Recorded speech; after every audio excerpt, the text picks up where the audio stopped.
Seria impossível ele ter chegado ali tão rapidamente se não fosse um desses seres da noite.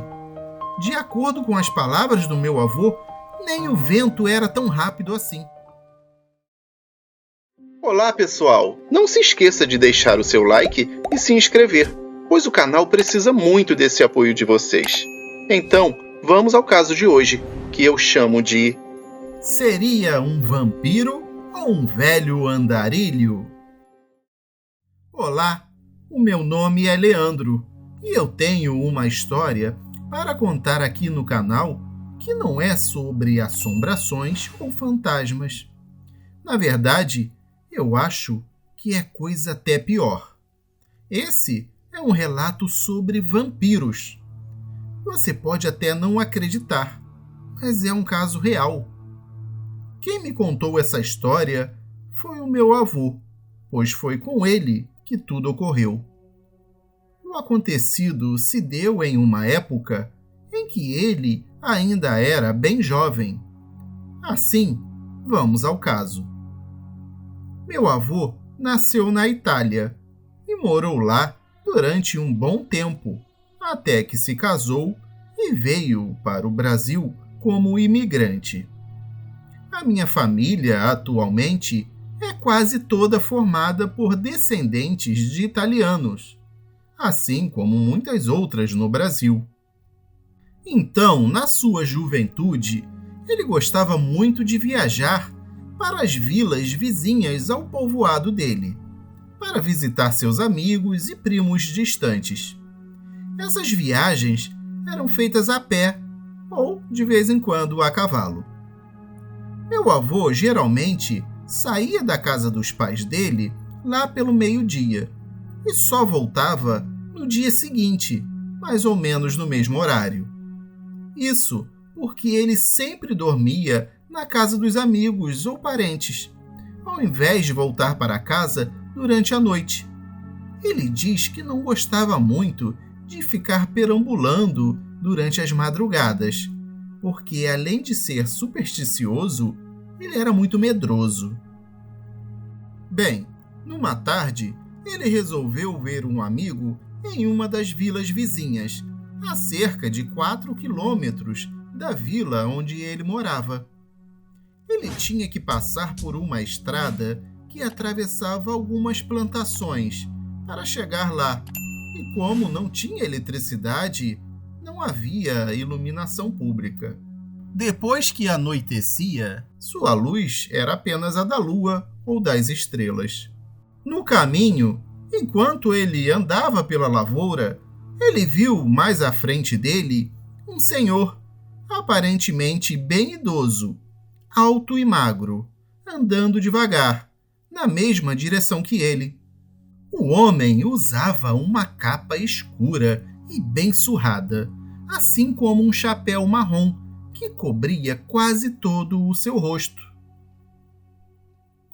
Meu avô conhecia praticamente todo mundo pelas redondezas, porém não conseguiu identificar quem era o tal ancião.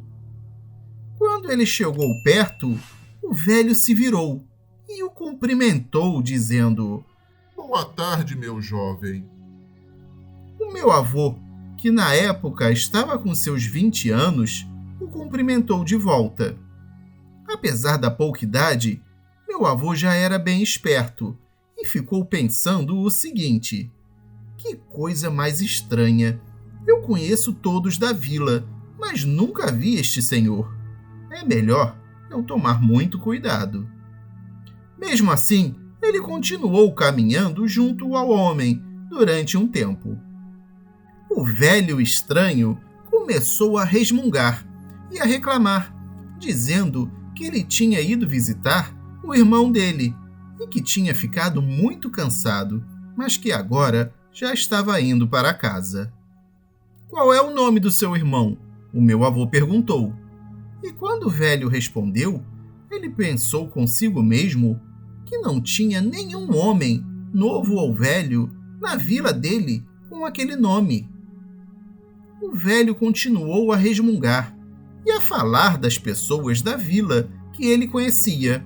E o mais esquisito era que o meu avô não conhecia nenhuma delas.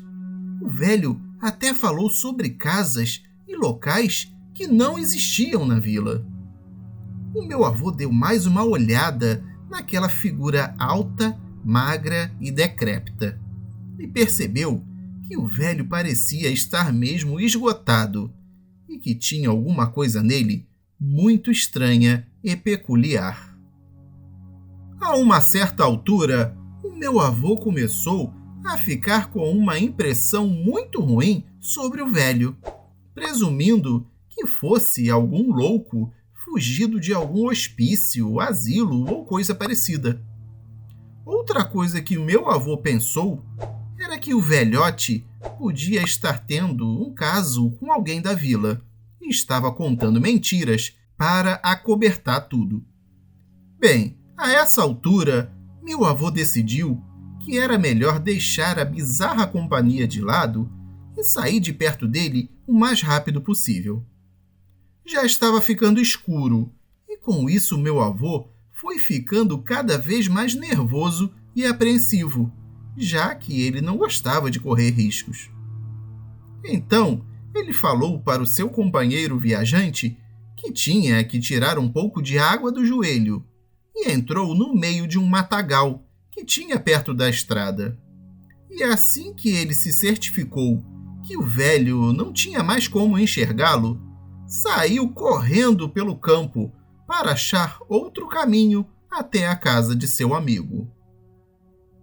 O problema é que meu avô acabou se perdendo e, como consequência, começou a perambular pelas plantações, não conseguindo, de forma alguma, achar o caminho para a vila do seu amigo. Algumas horas depois, já com a noite firmada, ele achou que era melhor voltar para casa. E sim, ele acabou se perdendo de novo e não encontrava nem o caminho da própria casa. Enquanto ele andava por umas plantações de azeitonas, ele enxergou uma luz à distância.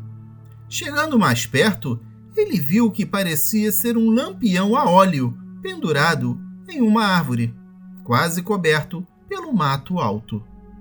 Ele ficou aliviado e pensou: deve ser alguém da vila trabalhando até tarde na plantação.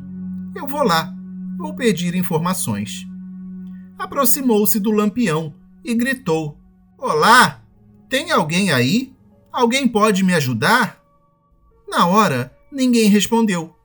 Mas então, por detrás dos arbustos, apareceu a cabeça do velho, com um sorriso malicioso no rosto e os olhos fixos nele. E assim ele falou: Olá, meu caro rapaz. Por onde você andou? Eu achei que tinha perdido você. Depois de ouvir isso, o meu avô começou a tremer de medo, convencido de que o velho era um vampiro. Seria impossível ele ter chegado ali tão rapidamente se não fosse um desses seres da noite. De acordo com as palavras do meu avô, nem o vento era tão rápido assim. O meu avô deu meia volta e saiu correndo, sem parar e sem olhar para trás.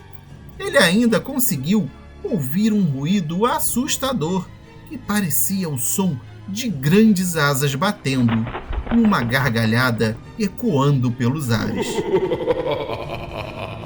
Mesmo sem saber a direção certa, meu avô foi embora, xingando e gritando para o tal vampiro não segui-lo, o que, graças a Deus, ele não fez.